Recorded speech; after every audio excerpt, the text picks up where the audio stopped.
Muy bien, hermanos, estamos ya en nuestra clase de los miércoles y estamos estudiando la confesión belga de fe. Permítame que no la tengo aquí, pensé que ya la tenía abierta, pero ahorita la encontramos. Vamos a estudiar el capítulo 21, hermanos, ¿ok? Capítulo 21 de la confesión de fe. Déjenme ubicarme y lo comparto para que lo tengamos todos aquí, ¿ok? A ver, un momentito. Confesión de fe. A ver, ¿dónde está? Aquí está. Muy bien, ahí lo tenemos, hermanos. La confesión de fe, artículo 21, que nos habla acerca de la satisfacción de Cristo, nuestro único sumo sacerdote por nosotros. Antes de entrar al artículo, debemos explicar la palabra satisfacción. Es una palabra interesante que tiene un significado bíblico, no tanto el significado de lo que nosotros experimentamos cuando estamos satisfechos, ¿verdad? Cuando estamos satisfechos decimos estoy contento o estoy cómodo, o también cuando hablamos de comida y no nos llenamos tanto, pues entonces decimos estoy satisfecho, estoy lleno a un grado satisfactorio, feliz, contento, agradable. Pero en relación con la obra de salvación de nuestro Señor Jesucristo, la palabra satisfacción se usa en este sentido, que Cristo hizo todo para nuestra salvación de tal manera que cumplió toda la ley perfectamente, sufrió la maldición de la ley y entonces cumplió perfectamente con la justicia de Dios al grado que Dios el Padre quedó completamente satisfecho con la obra de Cristo. Y por medio de esa satisfacción, por medio de esa obra perfecta, completa, divina, excelente, el Padre nos perdona, nos salva, nos reconcilia consigo mismo a través de la satisfacción perfecta de nuestro Señor Jesucristo. ¿Ok? Ese es el sentido de la palabra satisfacción. Vamos a ir leyendo poco a poco el artículo. Y dice así: creemos que Jesucristo fue ordenado con juramento para ser un sumo sacerdote eterno según el orden de Melquisedec. Vamos a explicar qué significa esto, porque todo eso tiene un sustento bíblico. La confesión dice que el Señor Jesucristo, para llegar a ser nuestro sumo sacerdote, fue ordenado. Y fue ordenado con juramento. La palabra ordenar allí no significa que había algo en desorden, ¿verdad? El significado de la palabra ordenar quiere decir que nuestro Señor Jesucristo fue autorizado legalmente, judicialmente, formalmente, fue instalado, por así decirlo, ordenado, establecido, instituido para ser nuestro sumo sacerdote. Entonces, Él no se entrometió a su oficio, Él no se llamó a sí mismo, sino que el Padre lo llamó y lo ordenó, lo estableció, lo instituyó. Pero además dice que lo hizo con juramento. Bueno, un juramento, ¿verdad? Es una palabra en la que alguien se compromete a hacer algo y no se puede echar atrás. Es un juramento perfecto, es un juramento divino en este caso, porque el que jura es Dios, Dios Padre, jura hacer a su Hijo nuestro sumo sacerdote y lo ordena, lo establece, lo instituye como nuestro sumo sacerdote. Recuerden que también la palabra sumo sacerdote tiene su trasfondo en el Antiguo Testamento.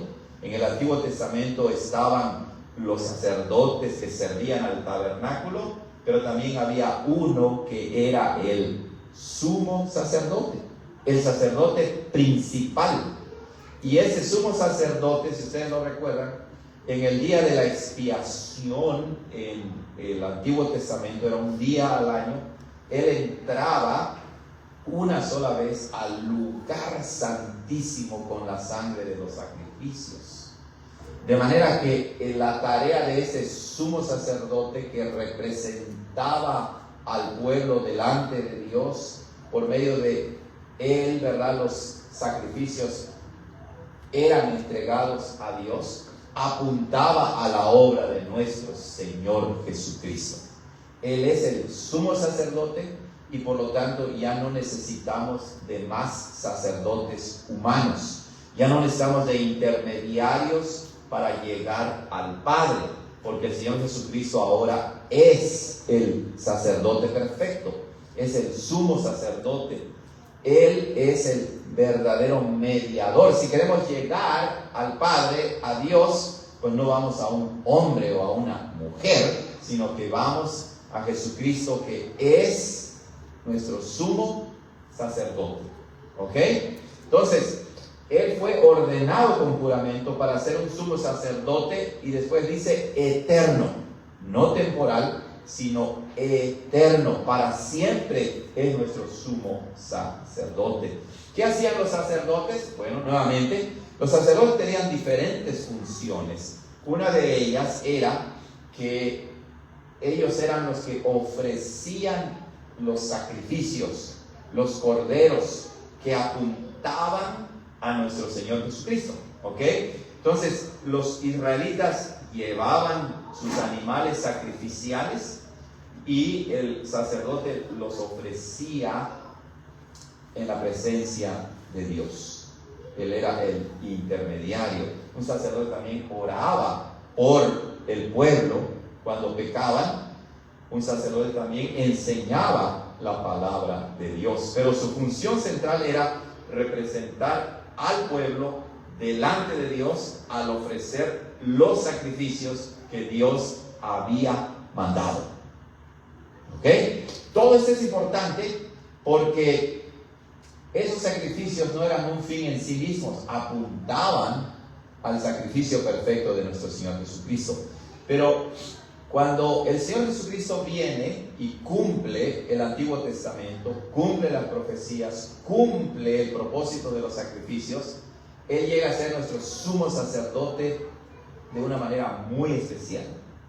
Ya dijimos que primeramente porque Él fue ordenado, instituido con juramento divino por su Padre.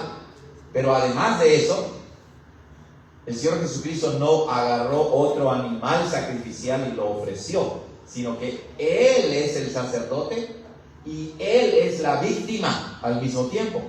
Él se auto ofreció por nosotros a Dios, para que a través de su sacrificio seamos perdonados.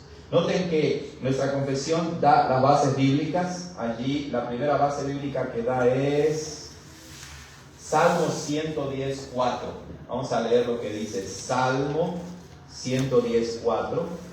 Este es un bello salmo, hermanos, donde nos habla acerca de lo que estamos comentando, que el Señor Jesucristo fue ordenado por Dios su Padre. Noten cómo dice Salmo 110:4, dice: juró Jehová y no se arrepentirá. Tú eres sacerdote para siempre, según el orden de Melquisedec. Y eso se repite en Hebreos 5:10. Vámonos ahora al Nuevo Testamento. Y el Nuevo Testamento, Hebreos 5, nos dice que en Cristo se cumplió esa palabra. Porque Hebreos 5:10 dice así: que Él fue, hablando de Jesús, nombrado por Dios sumo sacerdote según el orden de Melquisedec. Interesante, ¿verdad? ¿Quién era Melquisedec? ¿Lo recuerdan? Génesis 14, cuando Abraham va a la guerra y rescata a Lot, su sobrino, derrota a los ejércitos que atacaron a Lot y a toda esa región, y después sale a recibirlo el rey sacerdote del Dios Altísimo que se llamaba Melquisedec, un personaje misterioso. Pero él, nos dice el libro de Hebreos, que no tenía genealogía, ni padre, ni madre, ¿verdad? Ni principio de fin de días. Y entonces el Señor Jesucristo llega a ser sumo sacerdote no según el orden levítico, no según el orden de Aarón y los levitas, sino de acuerdo con el orden de Melquisedec, de ser un sacerdote eterno. ¿Ok? Bueno, ¿por qué esto es importante?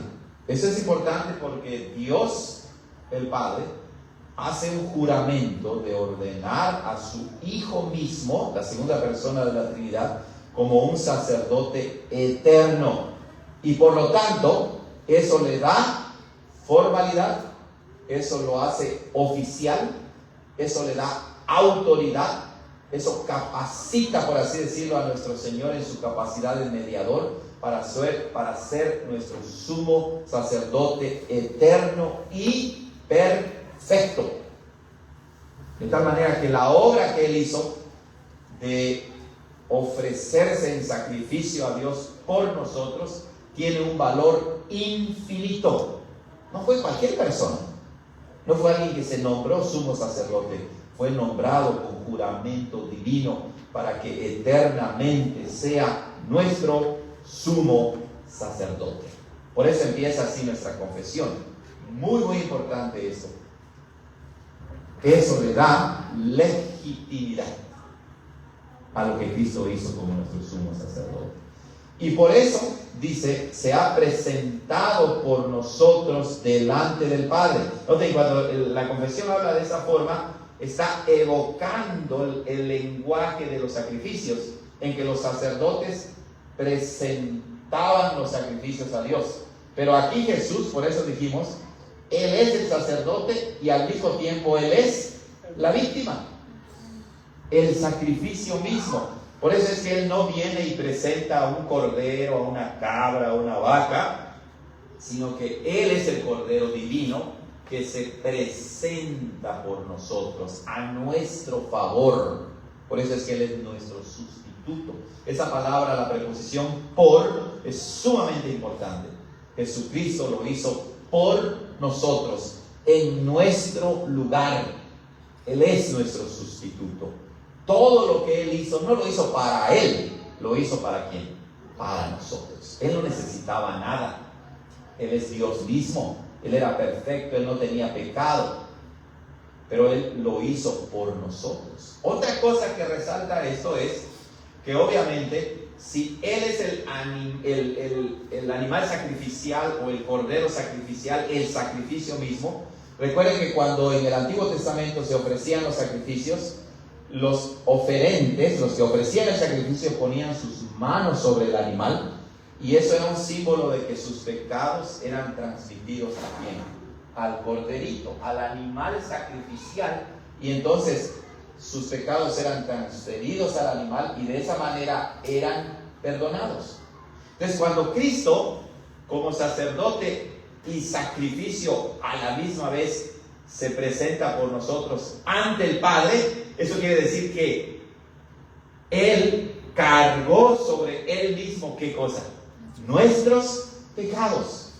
El que no tenía pecado fue tratado como si fuera un pecador. Él cargó sobre nosotros nuestras enfermedades, nuestras dolencias, nuestras iniquidades, nuestras transgresiones. Él se puso bajo la ira de Dios por nosotros. Dice, se ha presentado por nosotros delante del Padre para aplacar su ira por medio de su plena, completa, plena, perfecta satisfacción. Recuerden que cuando Adán y Eva pecan, por ser Adán nuestro representante en el pacto, arrastró con él a toda la humanidad. Y en ese momento, en Adán, dice el apóstol Pablo, todos pecamos. De manera que Todos estamos bajo la ira de Dios. ¿Hemos ofendido a quién? A Dios. Y entonces la ira de Dios pende, cuelga para caer sobre nosotros.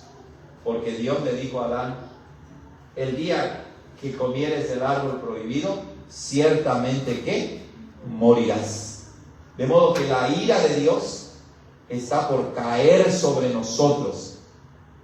Y eso es lo que nosotros merecemos, a menos que seamos rescatados de la ira de Dios. Pero noten, Dios es el ofendido, a Dios se le desobedeció, y quien solucionó el problema no fue algún tercero, fue Dios mismo.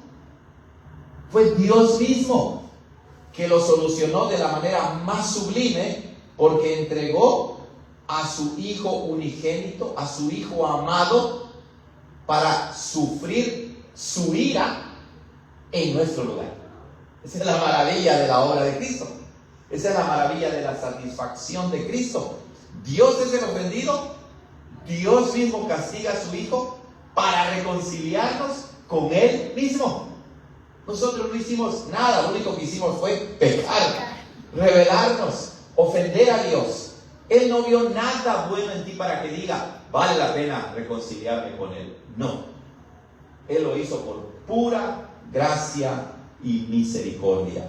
Pero ¿cómo es que la obra de nuestro sumo sacerdote, del Hijo de Dios, puede aplacar la ira eterna de Dios? Pues por eso es lo importante de saber que nuestro sumo sacerdote es verdadero hombre, pero también verdadero Dios. Entonces su sacrificio, por ser verdadero Dios, tiene un valor finito o infinito. Infinito. Tiene un valor limitado o ilimitado. Ilimitado. Tiene un valor incompleto o completo. Completo. Tiene un valor temporal o eterno. Eterno. Nadie más podía hacer eso. Nadie más. ¿Recuerdan cuando estudiamos Apocalipsis 5, la primera parte del viernes? ¿Se acuerdan del ángel fuerte que proclama y dice: ¿quién es digno? Y no se encontró a nadie en toda la creación que fuera digno de abrir el libro. De la misma manera, ¿quién era digno de ofrecerse por nosotros para librarnos de la ira eterna de Dios y que el Padre quedara completamente complacido? ¿Quién podía hacer eso? Solamente Dios mismo, en la persona de su Hijo unigénito, el Señor Jesucristo. Note lo que dice la confesión ahora: se ha presentado por nosotros delante del Padre para aplacar su ira por medio de su plena satisfacción. Eso quiere decir que ya no se necesitan más sacrificios que el sacrificio de Cristo. Ya no necesitas ganar tu salvación, porque aunque quieras ganarla, nunca la vas a poder obtener. Ya no se necesitan más sacrificios. El sacrificio de Cristo es perfecto y eterno. Veamos la base bíblica rápidamente. Vamos a Colosenses 1:14. Colosenses 1:14. Dice la palabra del Señor ahí. Colosenses 1:14. Estamos enfatizando que Él cumplió perfectamente. Y dice ahí el apóstol Pablo a los colosenses, hablando del Hijo, en quien tenemos ¿qué? Redención por su sangre, la remisión o el perdón de pecados. Noten lo que dice Pablo: por la obra sumo sacerdotal de Cristo tenemos redención, remisión de pecados. ¿Ok? Siguiente base bíblica, Romanos 5, 8 y 9. Romanos 5, 8 y 9. Escuchen cómo dice la palabra del Señor ahí, hablando también de la obra de Cristo, y dice: mas Dios Padre muestra su amor para con nosotros, en que siendo aún pecadores, Cristo murió por nosotros. Él es nuestro sustituto. Pues mucho más, estando ahora justificados purificados en su sangre, por él seremos salvos de la ira. ¿Ya vieron?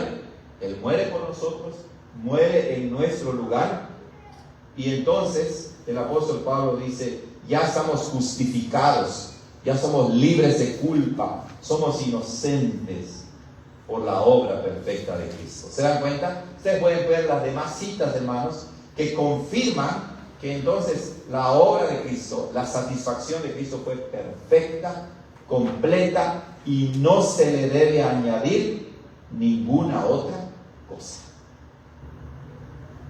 Continuamos.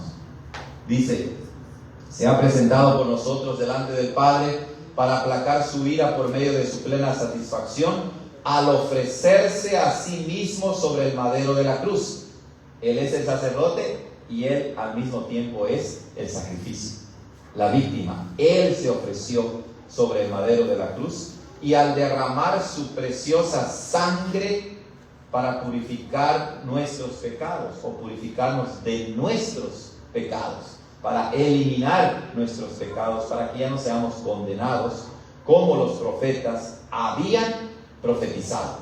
La confesión de fe dice, Jesucristo y su obra ya fueron predichas, preanunciadas, profetizadas en el Antiguo Testamento por los profetas. No fue algo a la ligera, no fue algo al vapor, no fue algo contingente, no fue un accidente. Lo que Cristo hizo fue planificado por Dios en la eternidad misma. Y luego procede la confesión a probar precisamente lo que acaba de decir, y dice, porque está escrito, mas Él herido fue por nuestras rebeliones, molido por nuestros pecados, el castigo de nuestra paz fue sobre Él. O sea, lo que hemos dicho muchas veces, tenemos paz con Dios, no porque de repente Dios dijo, ok, quiero estar en paz contigo. No, para tener paz, su Hijo tuvo que ser castigado por nosotros. Y por su llaga, por sus heridas, fuimos nosotros curados. Como cordero, dice, fue llevado al matadero y fue contado con los pecadores. ¿Sí?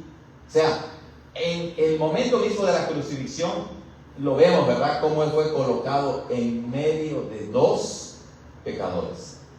Él se consideró a sí mismo como un pecador, aunque Él nunca tuvo pecado, al cargar sobre Él nuestros pecados y ser castigado como un pecador.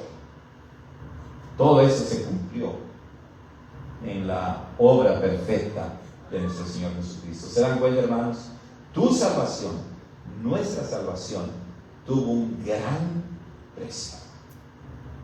Por eso dice el apóstol Pedro, ¿verdad?, que fuimos comprados no con oro o plata, o diríamos actualmente litio, ¿verdad?, hablando de metales tan caros que tiene mucho valor. Comparado con lo que Cristo hizo, eso no tiene valor. Por eso Pedro dice, fuimos comprados no con oro ni con plata, sino con ¿qué? Con la sangre preciosa de Cristo, como de un cordero sin mancha y sin contaminación. Continuamos. Y Él dice, fue condenado por Poncio Pilato como un malhechor, aunque primero lo había declarado inocente. ¿Por qué dice esto la confesión de fe? Bueno, todo tiene razón de ser. Así como dijimos que la obra de Cristo tiene valor, es válida, es legítima, porque fue ordenado con juramento divino para ser nuestro sumo sacerdote.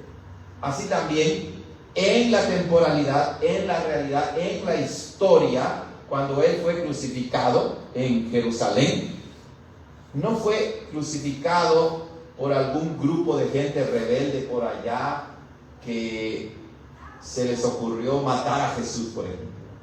Él no murió en un accidente. Él no fue asaltado por ahí por algún loco y murió. No, Dios usó a una autoridad política oficial para que entonces Él fuera condenado oficialmente. Por eso dice que fue condenado por Poncio Pilato.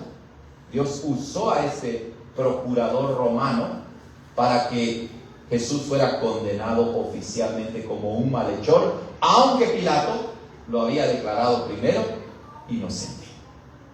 Entonces usa a Pilato para dos cosas: para que oficialmente Jesús fuese condenado a la muerte, y además usa a Pilato para declarar la inocencia de Jesucristo. Ambas cosas. Eso es importante otra vez. Nada sucedió por casualidad en la vida de Cristo, ni en su ministerio, ni en su sacrificio. Por tanto, dice la confesión, Cristo pagó lo que no robó, como dice el Salmo 69:4. O sea, Él pagó aunque Él no robó nada. Él pagó por nuestros pecados, aunque nosotros éramos los pecadores y no Él. El justo sufrió por los injustos, dice 1 de Pedro 3:18. Entonces la confesión quiere dejar bien claro que nosotros entendamos algo: que aunque Cristo murió por nuestros pecados, Él era puro, Él era justo, Él era inocente y voluntariamente decidió cargar con nuestros pecados. ¿Cómo lo sufrió? Tanto en el cuerpo como en el alma. Por eso es que Él se encarnó para llegar a ser verdadero hombre y tener un cuerpo y un alma. Es en su humanidad que Él sintió el terrible castigo que habían merecido nuestros pecados, al grado que su sudor, dice Lucas 22:44, llegó a ser como grandes gotas de sangre que caían hasta la tierra. Noten el sufrimiento de la persona del Hijo de Dios al sufrir la ira de Dios. No es un chiste, hermanos. El pecado ofende a Dios. Y si Jesucristo no nos libra de nuestro pecado, entonces vamos a sufrir por toda la eternidad la ira eterna de Dios. Recuerda, cuando vayas a cometer un pecado, porque somos débiles y pecamos, pero cuando estés tentado a pecar, recuerda que tu salvación costó el sufrimiento más profundo que puede existir. Y el Señor Jesucristo voluntariamente se entregó por ti y por mí. Y eso nos debe detener para dejar de pecar, para no ir tras nuestros deseos pecaminosos. Al grado tal que en la cruz Él clamó a gran voz diciendo: Dios mío, ¿por qué me has desamparado? Citando el Salmo 22. Y ha sufrido todo eso para la remisión, para el perdón de nuestros pecados. Entonces uno se pregunta: ¿por qué Cristo lo hizo? ¿Por qué sufrió todo eso? Lo hizo por nosotros, por puro amor, por pura gracia. No hay otra razón. Eso quiere decir que cuando estudiamos la crucifixión de nuestro Señor Jesucristo, aunque su dolor humano, la cruz, los clavos, la tortura, las espinas, los golpes, todo eso fue algo terrible, no nos debemos detener hasta allí, sino que lo que Él en realidad sufrió, y nosotros no lo podemos comprender, es que Él sufrió la ira eterna de Dios. ¿Ok? Recuerden, en un sentido, los clavos, la cruz y todo eso fue solamente dolor hecho a Cristo por los hombres. Pero detrás de ello, Él estaba sufriendo la ira eterna de Dios. ¿Cómo concluimos rápidamente? Bueno, todo esto nos hace llegar a una conclusión. Por eso decimos justamente con Pablo que no conocemos cosa alguna sino a Jesucristo y a este crucificado. Así es, lo que para el mundo es una locura, para el creyente llega a ser lo más preciado, lo más hermoso. Cristo fue tratado como el peor criminal por mí. Recuerden cuando dice ya este crucificado, hace referencia al libro de Deuteronomio cuando dice: maldito todo aquel que es colgado en un madero. Y por eso Pablo dice en Filipenses que Él se humilló hasta tal grado que sufrió la muerte maldita de la cruz. Lo hizo por mí. Y por eso dice en Filipenses 3:8, estimamos todas las cosas como pérdida por la excelencia del conocimiento de Cristo Jesús, nuestro Señor. Él llega a ser lo más valioso, lo más hermoso para nosotros. No hay nada que tengas ni que hagas que se pueda igualar con lo que Cristo es y con lo que Él hizo por nosotros. En cuyas heridas, dice, encontramos toda clase de consolación. Así es. No hay nada que pueda superar la consolación de Cristo. Por muy duro que sea lo que vivas, lo que Cristo hizo no solamente te salva de tus pecados y te salva por toda la eternidad, sino que es suficiente para fortalecerte y consolarte en cualquier tribulación en que te encuentres. Tampoco es necesario buscar o inventar cualquier otro medio para reconciliarnos con Dios, más que este único sacrificio ofrecido una sola vez, por el cual ha perfeccionado para siempre a los santificados. Por eso es que el emular, copiar la obra de Cristo, ¿verdad?, la crucifixión de Cristo, es algo abominable, no es correcto. La obra de Cristo es irrepetible. Hebreos lo dice, de una vez y para siempre. Ya no se necesitan más sacrificios. Esta es también la razón por la que el ángel de Dios lo llamó Jesús, es decir, Salvador, porque Él salvaría a su pueblo de sus pecados. Amén. Ahí tenemos. No le hacemos justicia, ¿verdad?, todo ese artículo. Es muy amplio y muy profundo, pero creo que hemos captado al menos la sustancia del artículo. Ahora sí, preguntas, comentarios, hermanos, que tengan sobre la obra perfecta, la satisfacción perfecta de nuestro Señor Jesucristo. ¿Necesitamos otros sacerdotes humanos? Ya no. Lean Hebreos, es claro. Ya no hay necesidad de sacerdotes humanos, porque Cristo es nuestro sumo sacerdote. ¿Necesitamos hacer obras para que nosotros nos salvemos? No, nuestras obras son de gratitud por la salvación. ¿Sí, hermano? ¿Alguien iba a hablar? ¿Raimundo? La palabra dice que cuando Jesús murió en la cruz, el velo que cubría el lugar santísimo se rompió. Exacto. Y eso fue por la sangre de Cristo. Por eso ahora nosotros podemos estar en su presencia en cualquier momento. Exacto. Porque la sangre de Cristo nos cubre, y es por medio de esa sangre que Dios nos ve, porque Él no puede estar cerca del pecado. Exacto. Él es santo. Así es, así es. Y es por medio de esa sangre. Amén, amén, hermano. Desde Génesis, Dios ya nos estaba anunciando el plan que tenía. Así es. Con Jesús. Así es. Cuando pegó la nieva, el primer ellos estaban desnudos, tenían vergüenza, y Dios mató un cordero para cubrir. Así es. Desde ahí, Dios estaba anunciando. Correcto. Correcto, Raimundo. Gracias por recordarnos eso. Todo esto lo hemos estudiado ya, recuerdan, en los capítulos anteriores. Todo eso es verdad. Y cuando Raimundo habla de que se rasgó el velo, recuerden que eso también es cumplimiento, ¿verdad?, de cómo Dios había diseñado el tabernáculo y que solamente el sacerdote podía entrar una sola vez al año al lugar santísimo del tabernáculo. Entonces, cuando se rompe el velo, está diciendo que el que ha entrado, ¿verdad?, al lugar santísimo celestial por nosotros es nuestro sumo sacerdote perfecto, el Señor Jesucristo, y cesan los sacrificios humanos, de animales. Ya no lo necesitamos más.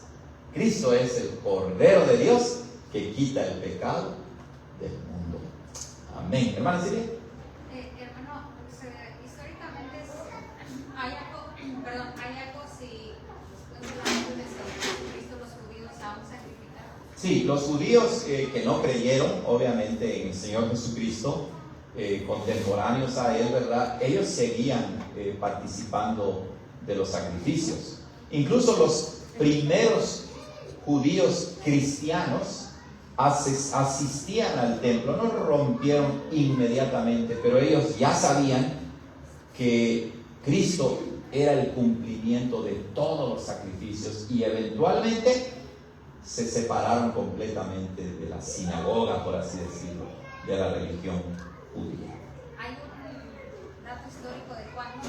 No hay un dato, una fecha exacta, fue algo gradual, hermana, en que ya se separó. Por eso es que se escribe Hebreos a la comunidad judía cristiana para explicarles que ya no podemos regresar a los sacrificios del Antiguo Testamento, porque Cristo es el cumplimiento de todos esos sacrificios.